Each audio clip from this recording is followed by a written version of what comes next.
Hello, everyone. Welcome to Art School Live. I am so glad you're joining us today. My name is Kari Stober. I am the Director of Virtual Events here at Streamline Publishing, and I get to fill in this week for Eric, who is traveling in New York City. So thank you so much for joining us today. I am very excited for today's guest, Alai Ganuza. She is, I believe, in Spain. I have been watching her on Instagram for a while. She has so many wonderful videos that she does in oil painting and in digital painting, and I am so excited that she is going to be joining us today. So let's bring in Alai. Hi, Alai. How are you? Hi, everyone. How are you? Good. Thank you so much for having me here. Yes, I'm so excited that you agreed. You can tell I'm so excited right now. You are in Spain, correct? Yes, I am in the Basque Country, in the north of Spain. Wonderful. Yes. Well, I'm so excited. So it's a little... What are you going to share with us today? We are going to do an oil painting because you mentioned I paint with oil and digital, but I think it's like easier for these quick demos to paint with oils and to see all the magic with color mixing. You do a fantastic job. And for everyone who's watching, you have to check out her Instagram and her website, which we'll share with you. Her colors her paintings have so many vibrant colors in them. I just absolutely love them. So this is going to be so much fun. Let's go ahead and get the show started, and we'll let her take it away. It's Art School Live with Eric Rhoads.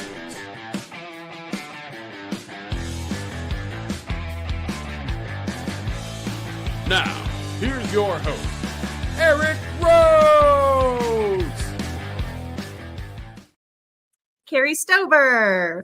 Welcome to Art School Live. As you can see, I am not Eric Rhoads. He is traveling right now. So I have the pleasure of hosting you this week, and I am very excited for today's guest.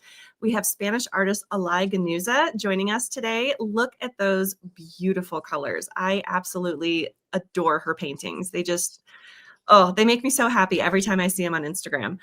She is going to be showing us today an oil painting with avocados and talking about the fundamentals of color theory. So this is going to be super awesome. Let's go ahead and let Alai take it away. Well, thank you so much.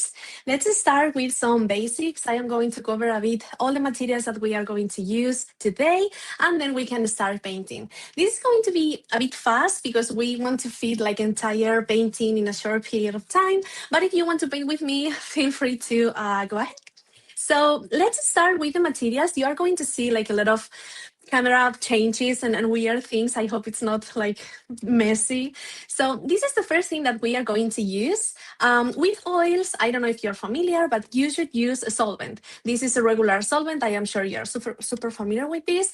And it's going to be for our brushes. So whenever you want to clean your brushes, I have here one small jar. I think this was marmalade or jam. So yeah, and I am going to dip my brushes here to clean all the paint.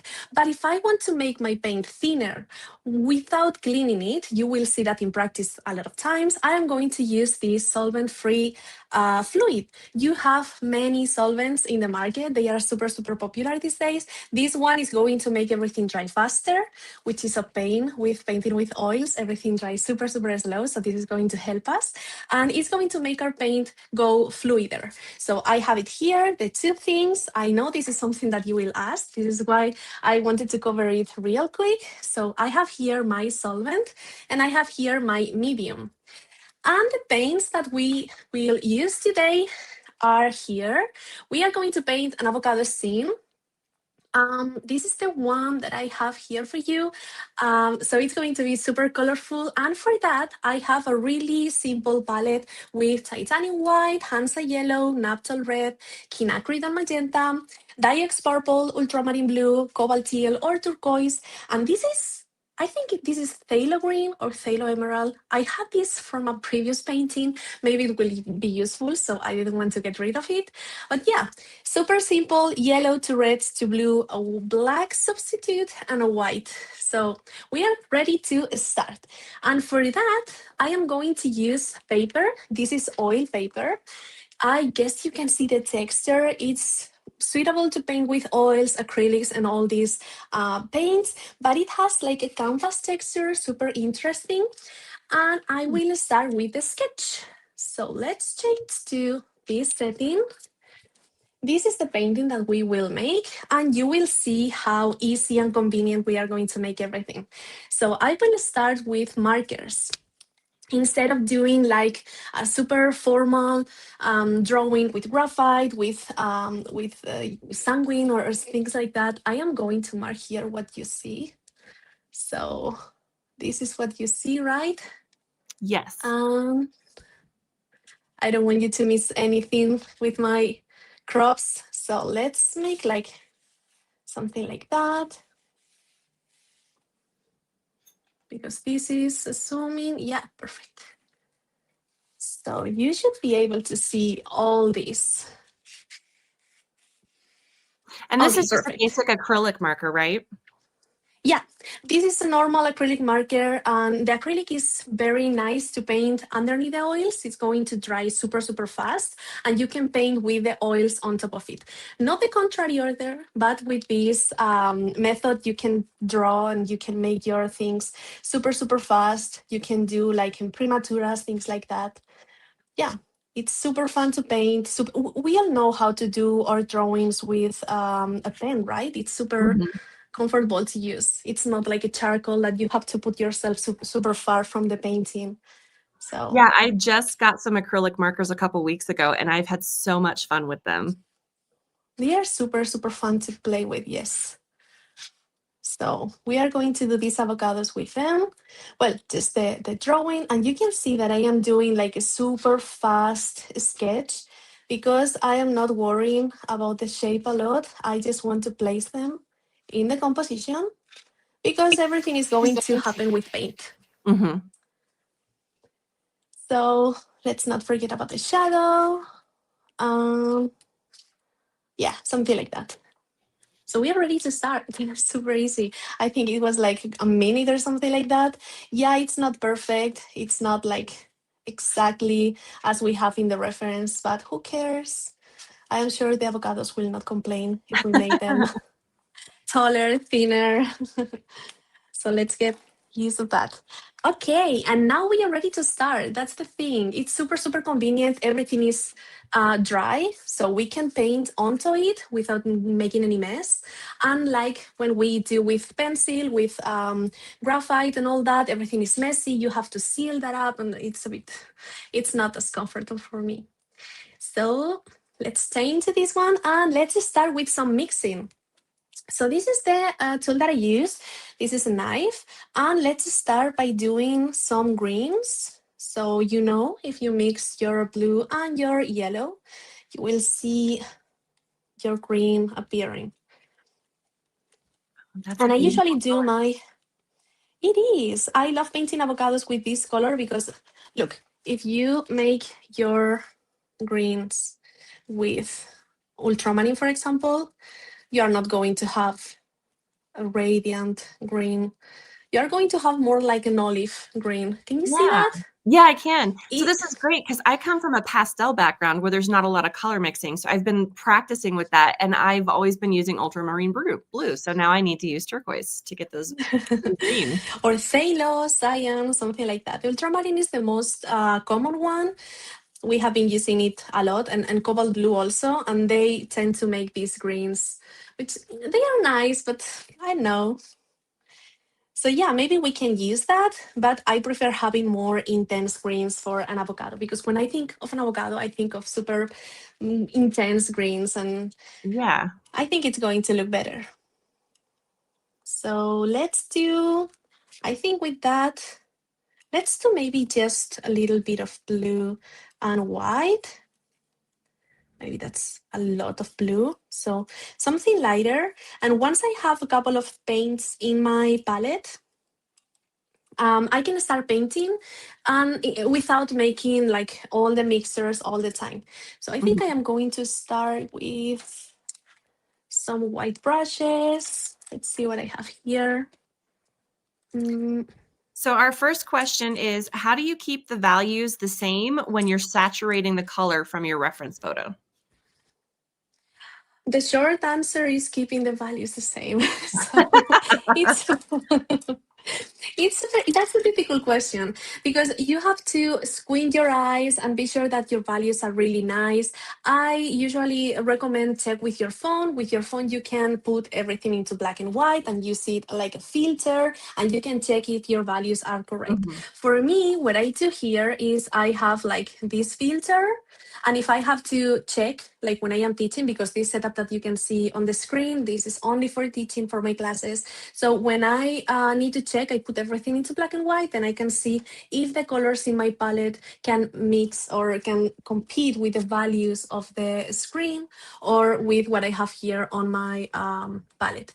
But Right. you have to squint, you have to like try to learn to see the You have values with to your know how eyes. values work before you start saturating everything with different colors. Yes, exactly. Because the value is the most important thing. You can change the color, you can change the saturation, but you cannot change the value.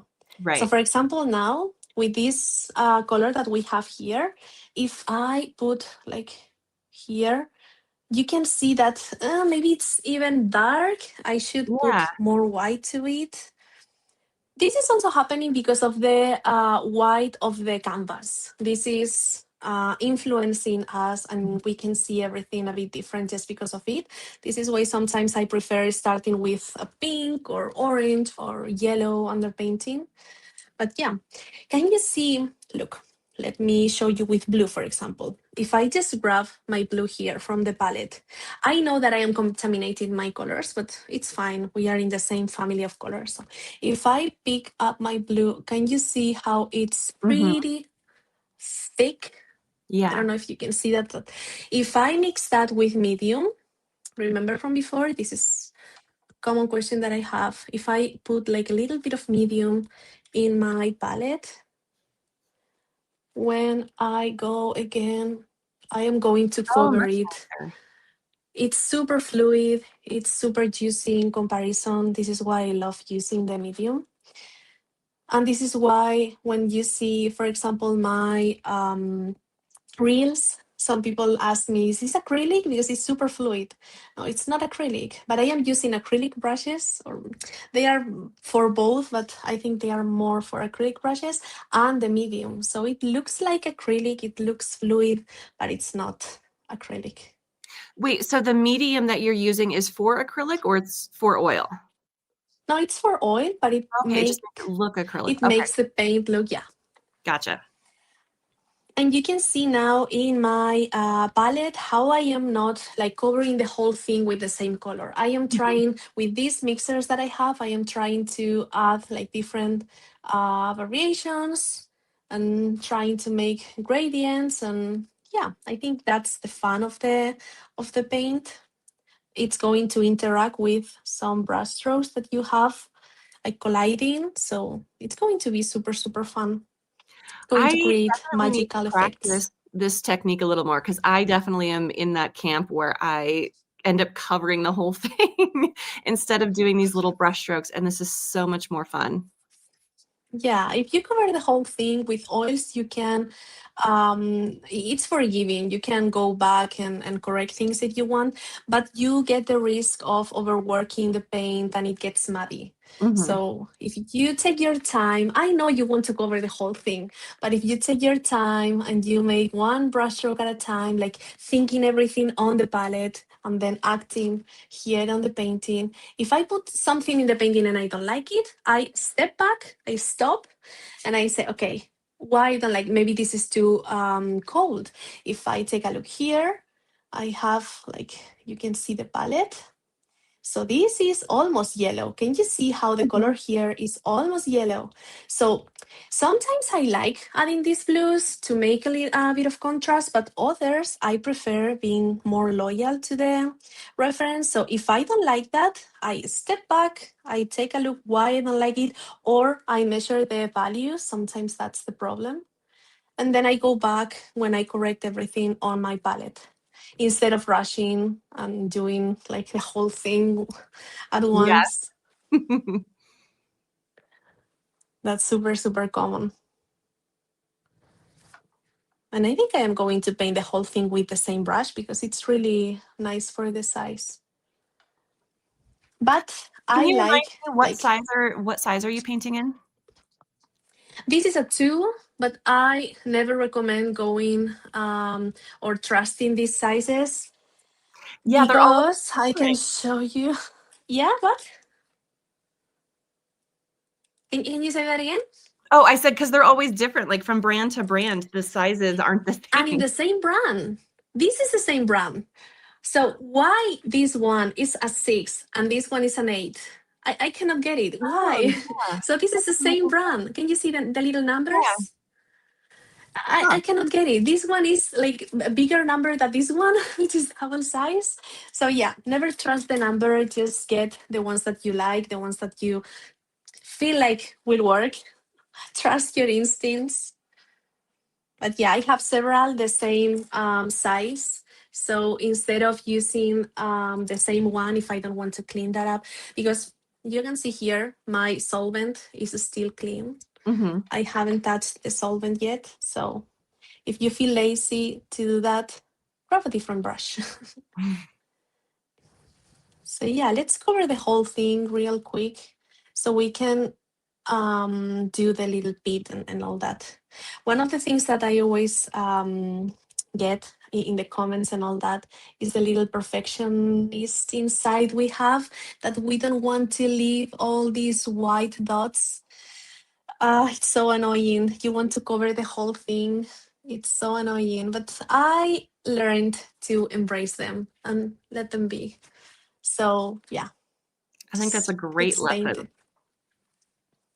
They make like great, yeah, but it's so hard to leave them.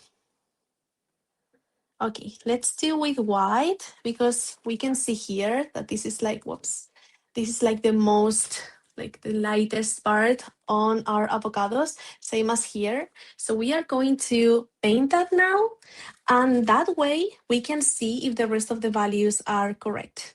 And for that, let me show you a little thing that I do. I use these sticks. This is a mole stick that I put here in my board so I can use it as a support and I can be more precise with my paint. Maybe you hear the sound of the wooden stick. No, So you you can see hear it. it's, Oh. let's see, because I usually like make like a lot of noise. You will see. Well, I hope not. So it's not bad.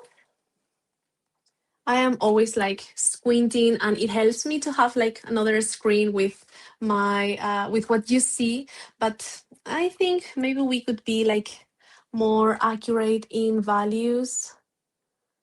So let's see.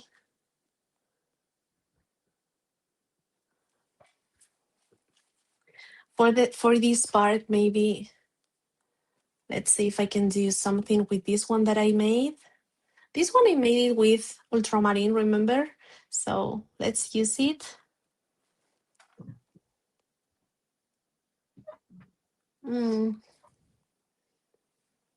Sometimes we have to trust the process because it looks super ugly in the beginning.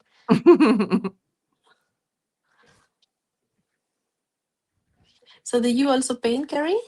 I do. Like I said, I started out with pastels, and I've just recently, in the last year, started doing gouache and a little bit of acrylic. But Gouache is beautiful also. it's been a lot of fun, but I tell you, that color mixing is not easy. That's why I started Well, watching with some gouache, of your videos, because you do so much with color theory. yeah, I think it's regardless of the medium, you can paint whatever you want because it's all about color theory. So with gouache and with acrylic is super similar. I have a lot of students in the academia that paint everything that I show with oils. They do that even with embroidery. Really? It was so fun. Yes, they painted. I think it was also an avocado painting, and it was super fun to see with with the threads, and yeah, it was so colorful and so three-dimensional, and it was just embroidery. Oh, can you see my whole screen? We lost one of your cameras. Let me put that again. But I put the other one up there. Let me change that real quick.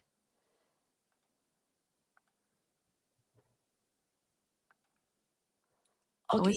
Always gotta love So tech. let me, yeah. There we Now, go. better? There we go. Okay. Perfect. So yeah, before jumping into the smaller details, I am going to, even without cleaning my brush, I think with the same brush, I can just grab a little bit of yellow. By the way, I need more yellow. So let me put that. And I am going to cover the whole thing. Now I need to paint the little seed of the avocado. So maybe with a little bit of yellow. It's super, super thick. This one is super old. And a bit of red. So this is the first time that I use red. Sometimes it's a pity because I put like a big blob and I just use a little bit.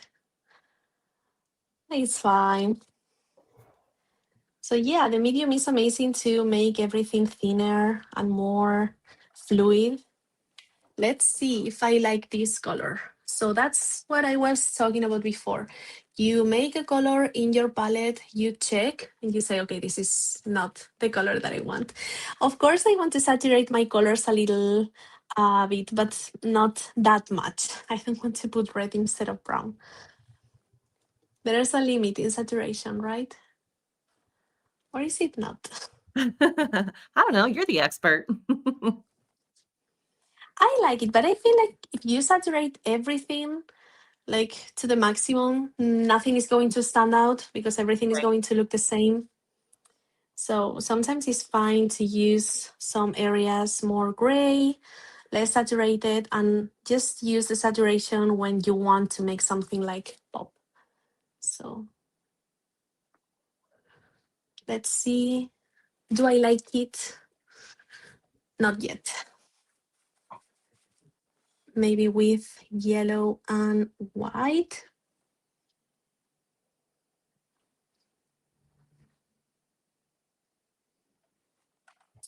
And let's try again.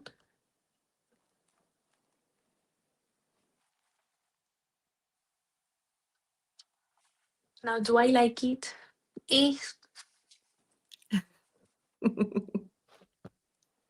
People always say that I make like super weird noises when I am doing these classes. But I think that's universal. Everyone is going to understand, right? Well, it's nice because then we understand like what's going in on your mind, right? Like we can understand your Yeah. process. I think it's really valuable to see like all the decisions in the real time, because when someone asks me, maybe I forgot how I made something specific, and I am not going to paint something the same twice. So I think it's really nice to see like in the moment. I'm going to switch to this small brush. Let's see if it's going to work because it's a bit old. And with Diax Purple, I am going to make like this mark surrounding this. No, it's super old, this brush. Sometimes I like to give them like a second chance because the rustier the brushes are, the more organic shapes they are going to make. And sometimes it's nice if you don't control like the whole thing, but I don't know. I think it's too much for me. So let me switch to, yeah, I have here a different brush. Let's use this same brush. And with purples, I am going to do the little peel. So the avocado is not finished yet, but I am going to cover the white as soon as possible so I can judge the values and the colors better. And once I do that, I can go back to the avocados and finish some details. You tell me if we have to like go faster, okay? Oh, you're good. We still have about 30 minutes. Oh, that's great. That's one of the things that happen to me like frequently. I say, nah, it's going to be 1 hour, and we paid for 2 hours. But it's So when you're surprising at how many first- people stay. Oh, sorry, go ahead. No, that is surprising how many people prefer to stay, even though it's way longer than what I promised. Well, because we get enthralled. We love to watch people paint. Yeah, that's right. As my son likes to say, it's very satisfying. Mm-hmm. So when you approach these paintings, because you use so much color, do you, like with your backgrounds, do you try to stick to what's in the photo? Do you change the color of what's in the photo? How do you typically approach that? I start by taking a look at what's in the photo, because sometimes we can see a lot of things that we don't see at a first glance. So for example, if you have multiple light sources on a fruit that you are photographing, maybe you can see some blues coming from the exterior lights, from the sunlight, maybe some cooler lights, and you will see some blues like hints. And maybe if you are having like light indoors that is going to be warmer, maybe you have some oranges. So I try to like put the attention on all the little and subtle hints of color that I can see on the reference. And if I see them, I enhance them.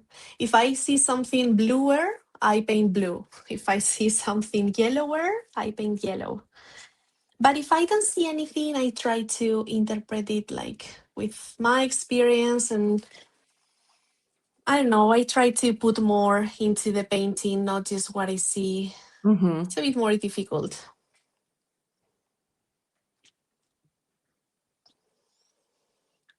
I think the avocados are mostly finished.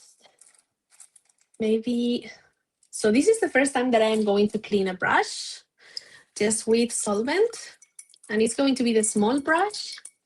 So I can make a couple of details that I can see. And this is one of the things that I always advise. Start with the easiest parts that you see, and then go and do the rest of the things that maybe are more difficult for you. Because if you start with the easy, you trust that you applied correctly that, Mm-hmm. then the rest is going to be compared to that. While if you start with the difficult thingies and you mess it up, then you are going to make that mistake bigger. So I think it's easier to start here, for example, with the greens, instead of starting with the background that is super typical in oil paint. You start from the background and move forward, or you start with the darks and you do the lights in the end. Well, sometimes I can see super clear the lights, and I want to do that first. Why not? Interesting. It is that we have to like change our mindset. Some people are like, no, that's impossible because you're painting with oils. Yes, I am, but I think it's there's no important rules. to find your own groove and what works for you. And if that means you break the mold a little bit, then go ahead and break it. Exactly. And that's what's going to make your paintings unique and different from the rest. And if you don't like it, you can always go back and do as the rest. Okay, so I am going to paint the background and the shadow super, super quick so we can move on with the avocado, because I can see some things here that I don't like. Yeah, I want to add more color because it's green, but it's not like super colorful. So let's see, I am going to change again to this. And when I have to make super big blobs of paint, that's when I use the knife.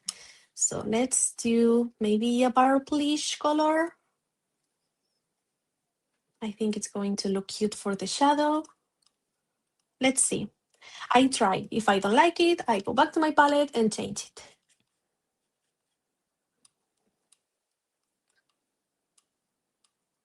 Yeah, I think that's a nice color. Can you see that in the little It's a very edge? pretty magenta color. Deeper purple. But if you see on the screen, so that's when I try to like take all the information that I can from the reference here. So let's do this like different brush. Okay, so here I have like a darker section, and Mhm. here I have like a lighter section. It's a gradient that goes like that. But then at the same time, I want to give like this depth. So I like to like stop and think about the painting that I have for 1 minute, because I don't want to paint the whole thing just one color, same as with the avocados. I like to Mhm. paint in gradients and give depth to the things. So here I am going to paint super orange because I can see some of orange hints here, like super intense, while here I can see like less saturated colors. You can see in the color wheel how they are going more to the grays maybe. Yeah. So overall, here we are going to have like grayish colors, and here we are going to have super saturated oranges. But instead of doing that, sometimes I don't like using gray in my palette or making something grayer. I am going to take the color wheel, which is this one, and I am going to move my color from the orange that is here. So here is pure orange to one of the colors that it's more in the cool area. So maybe a purple. And this way I am going to create a gradient that I think it's going to look cute. Yeah. And I will do the same with the shadows. So let's see if I can have like 2 different colors for the shadows. I know it doesn't make a lot of sense in the beginning, but you will see in the painting how it makes sense, hopefully.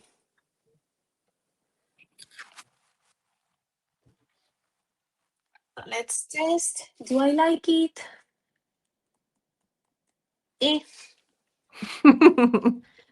I don't know. Let's add a little bit more of Diax purple. So here's the thing. If I have here these beautiful purples, I don't want to put purples, these mauve colors here, because they are not going to stand out. I want to put like some more bluer colors next to them, even though the values are the same-ish, because I want to respect the volumes of the reference. But if I put, can you see that? Mhm. If I put blue just close to the magentas and purples, you are going to see where the avocado ends and where the table starts. That is beautiful. Are you using Procreate to check your colors? Yes, That is very it's handy. so fun. Yeah. In the beginning, I remember that I just put the reference in the screen, and then I evolved to put like a little arrow, and I had to grab my mouse and move the arrow like here, we are going to paint this. And then it clicked me like, what if I just put the Procreate and I can doodle and do circles, and Yeah, that makes that super handy. it's so cool. Those But it's purples are funny because so then I pretty. don't use it. What, sorry? Oh, I said those purples are so pretty. They are, yes. I think I am going to use a bigger brush, maybe something like that. Or I have here some brushes. Whoops. Maybe something like that. I don't know if you can see that. Mhm. It's like a rounder brush, but it's going to be useful, I think.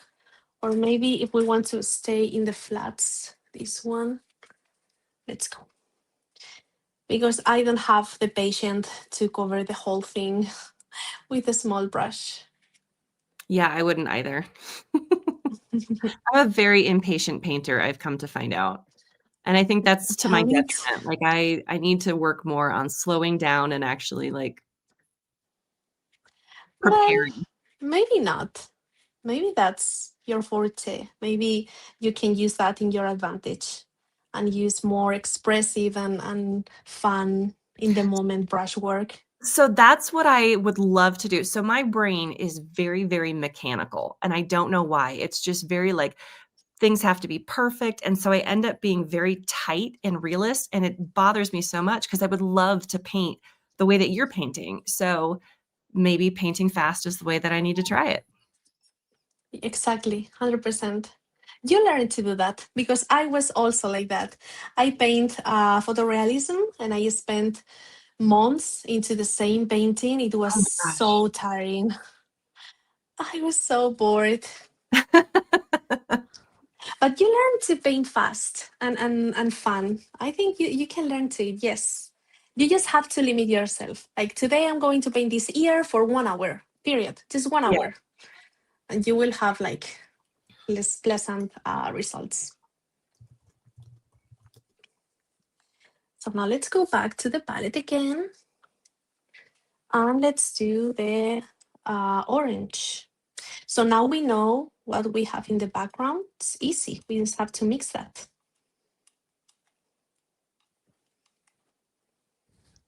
We're at about 15 minutes. Okay. I think we can finish it. No problem. Remember, this is a demo. Little disclaimer. If I was painting this like for more serious paintings, maybe I would take more time and do better brush work and all that. But yeah, limiting yourself makes things fun. So when you're doing, like you said, a more serious painting, how long do you typically spend on one? Depending on the size. For example, for this one, I think it would be something like 6 inches, something like that. Maybe this is a bit smaller. You will see later the whole thing. But that would be somehow something between an hour and 3 hours. If it's just an avocado, maybe hour and 30, something like that. Okay. It's not much. I reckon that I am a pretty fast painter, but I wouldn't rush some things.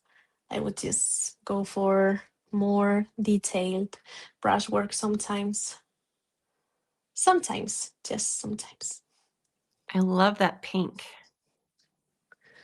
Pink is super fun to paint with these avocados because it's the complementary color of the greens.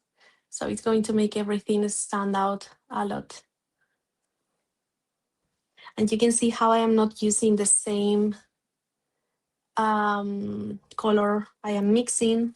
Yeah. Now the first one, now this one, and this way I create depth.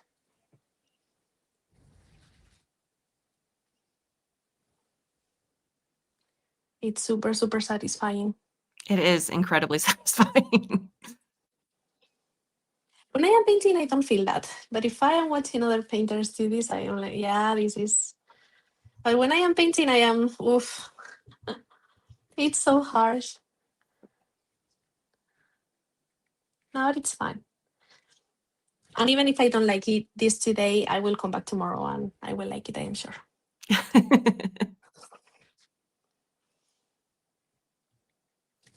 Here, for example, I am sensing like the same color all the time. So I am going to pop like a little magenta here and there.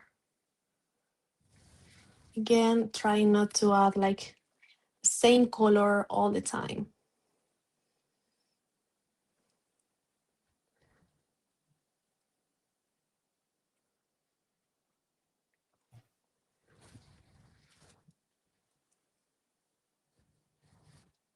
And I do my mixtures with a knife, but then you can see how I just make small changes on the palette with the brush. So I make like main mixtures and then I change them as I need to. But you can see the overall.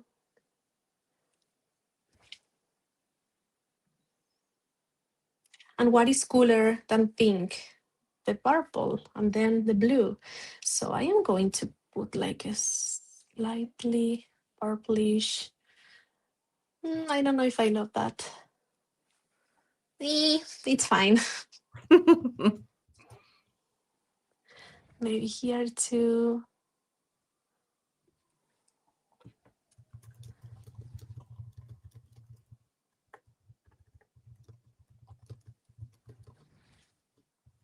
It's fine.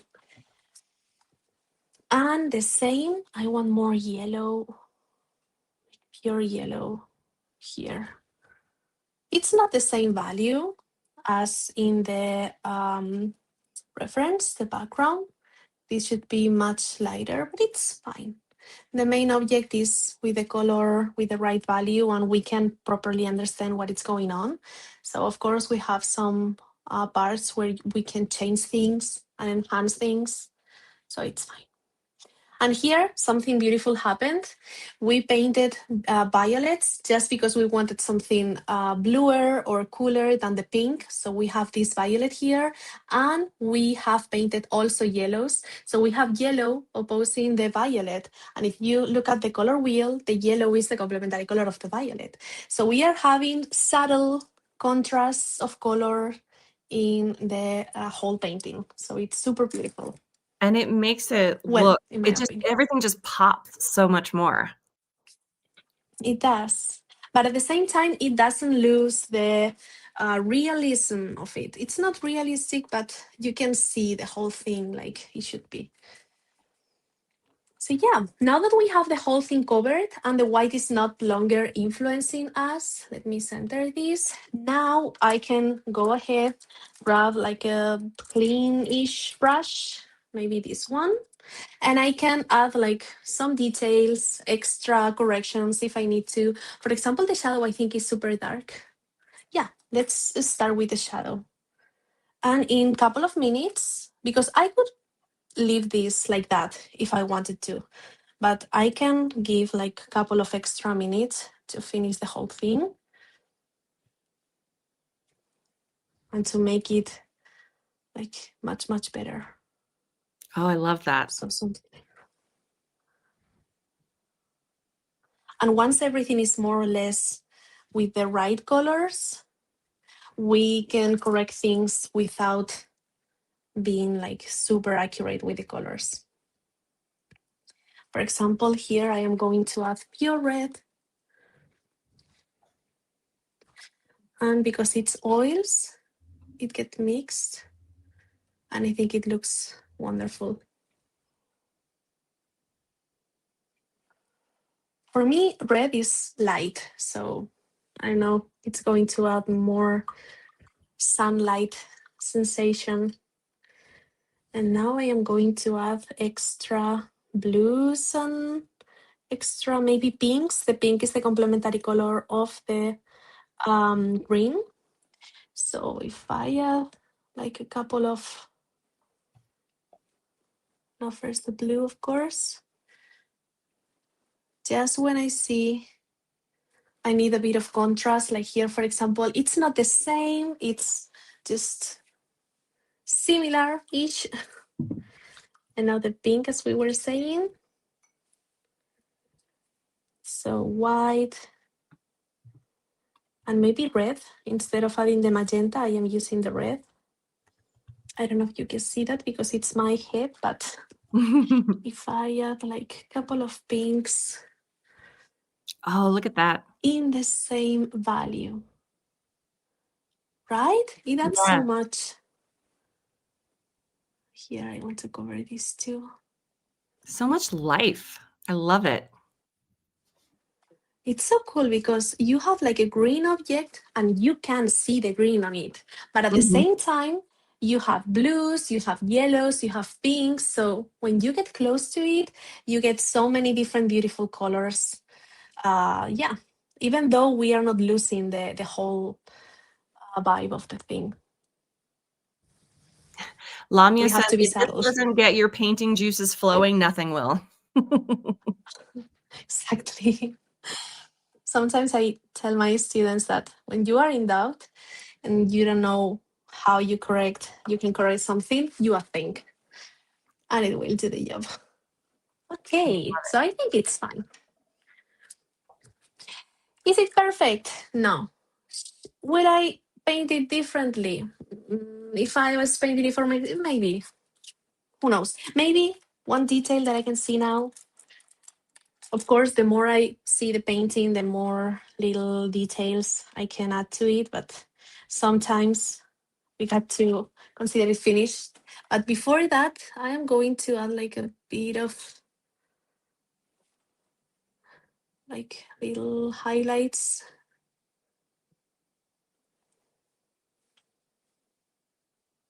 I need to mix my paint with medium to make it fluider. And this way, we are giving this three-dimensional look to the peel, to the skin. Here we have something, I don't know what it is, it's fine. Oh, and we were mentioning that here we need like something more, it's fine. Okay, that's it. I think it's enough. Enough. Beautiful. Are we good in time? Did we make it? We did make it with a couple minutes to spare. That's awesome. You did such a wonderful Amazing. job. This was so, I loved watching this process. This was so cool. Thank you. It's so cool because it's a super simple item and you are not expecting much about it. I need to finish it. Okay, now I can die in peace. So you are not expecting a lot from some avocados. You say, okay, this is a quick painting, quick exercise, whatever, and you get so much from it. So it's always surprising and fun. I love this. We all need to look at the world through Alai's eyes because this is just, there's so much color and it makes my heart happy just seeing stuff like this. This is amazing. Aww. Thank you. We are going to drop her email, or not her email, her website and her Instagram in the chat. Be sure to check that out. She has a lot of content that she posts every day of her painting. She also has courses on color theory and not only in painting, but also in digital painting. So be sure to check that out. This was a fabulous demonstration today. And thank you for everyone who was watching. We have a free gift for you. Our video, 97 Incredible Art Secrets. You can get that by going to 97artsecrets.com/ASL. Lots of information in there. And if you want to treat yourself to a week of painting with friends in a nice, warm, sunny location when you're stuck in the middle of winter, be sure to check out Winter Art Escape. That's coming up in February at winterartescape.com. Eric is going to take a group of people to Hilton Head and go paint beautiful beaches and warm, sunny weather. And speaking of Eric, actually, we have a video when Eric is traveling. Sometimes he'll send us where in the world is Eric Rhoads. So let's check out that video.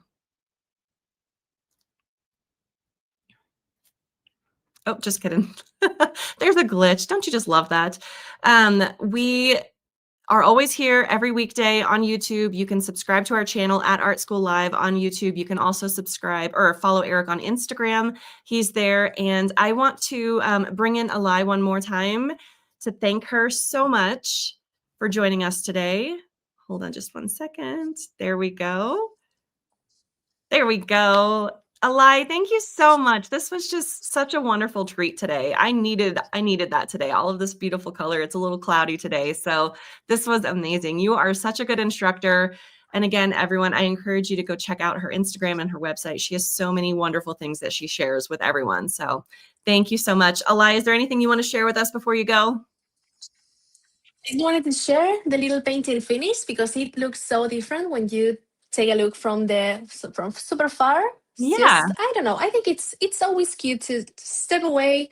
You cannot do that when you are teaching online. So this is one way I changed the cameras. But yeah, overall, thank you so much for having me here. This was such a great evening for me because it's super late for me in the day.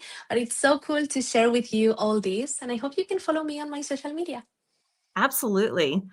And I think we have our video, Where in the World is Eric Rhoads? Let's try and play that now before we head out.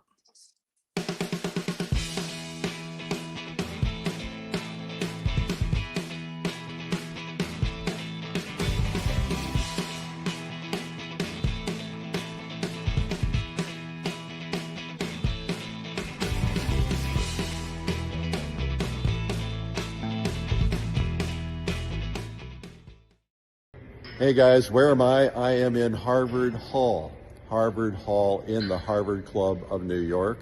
Used to be you weren't allowed to take pictures and show them, but these days with the internet, that's all changed. Harvard Hall is one of the biggest, most elegant rooms in New York City.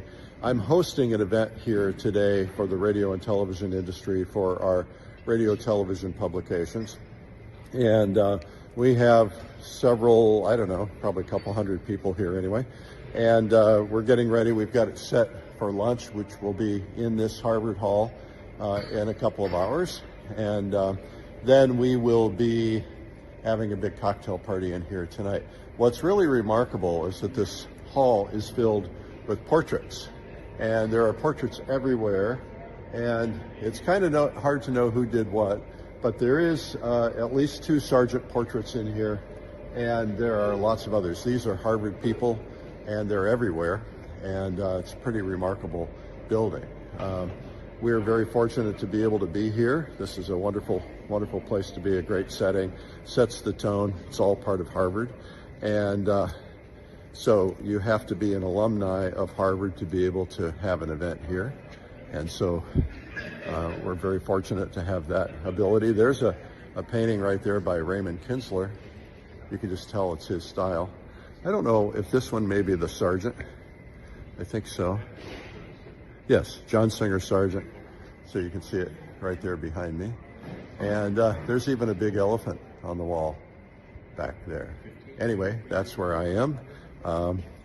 Miss you guys. See you soon. Always getting to do all the fun things. Except I get to be here to do the fun things with Alai and so many wonderful people this week. Join us again tomorrow. We're going to have artist Michelle Held. She's going to be doing a gouache demo for us. So I will see you guys next time. Bye.